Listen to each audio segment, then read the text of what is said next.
Albuquerque's downtown nightlife thrives on thuggery. We saw it again last week with Mardi Gras violence that included an attack on police and a stabbing. But it doesn't only happen on holidays. It goes on every single weekend. News 13's Alex Tomlin went undercover this weekend. Tonight, a look at downtown nightlife in 3D. Disturbing, disgusting, and dangerous.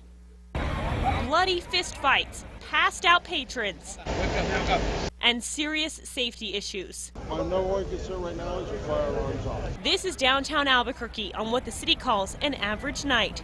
Safe City Strike Force Director Joe Martinez took me along Friday night. I'm wearing 2 hidden cameras. Since the chaos of New Year's Eve, where a man was shot and his accused gunman stabbed by someone else, Martinez has been down here almost every weekend. See if we can get this situation under control. Almost instantly, we spot a woman throwing up on the sidewalk. It's just past 11:30. You all right? I am. I don't know about her. You guys had a long night already? No. We started early. We head down the street and Martinez starts his main job, checking to see if the bars are following the rules.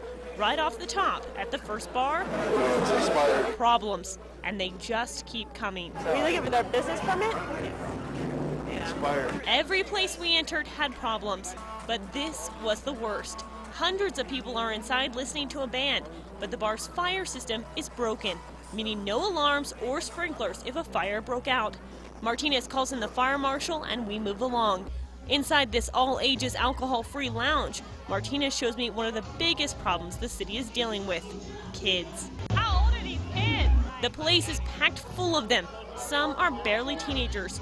Martinez confronts the owner, who knows he isn't allowed to have a dance club. They're not supposed to be dancing, but if they get up and dance, I can't do nothing about it.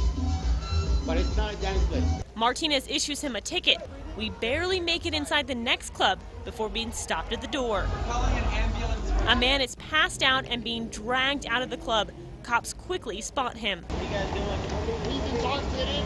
He's on the dance floor. An officer tries to give him a breathalyzer. No out. He's loaded into a waiting ambulance. When I got an ambulance, I got him to blow, and it was .244. Keep in mind, at this point, the bars still have another hour until closing time. In the meantime, another officer has discovered another drunk woman stumbling around, lost. Her BAC? .145. As the clock approaches 2, we find a woman vomiting in the street. When an officer comes close, she tries to show she's sober.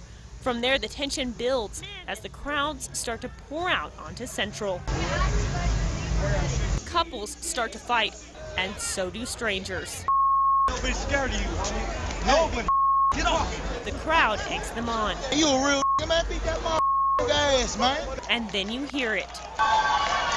Someone across the street has thrown a punch. 2 men end up in handcuffs, one spitting blood. Officers work to control hundreds of people who are now out on the streets and push them to head home. Officers say this was a quiet Friday night. Alex Tomlin, KRQE News 13. In that story, Alex mentioned a lounge full of underage teens. Because of what Martinez and Alex saw Friday night, kids mixing with adults, Police Chief Ray Schultz himself went with Martinez to ID people in that club the next night. This is lapel video of them doing that.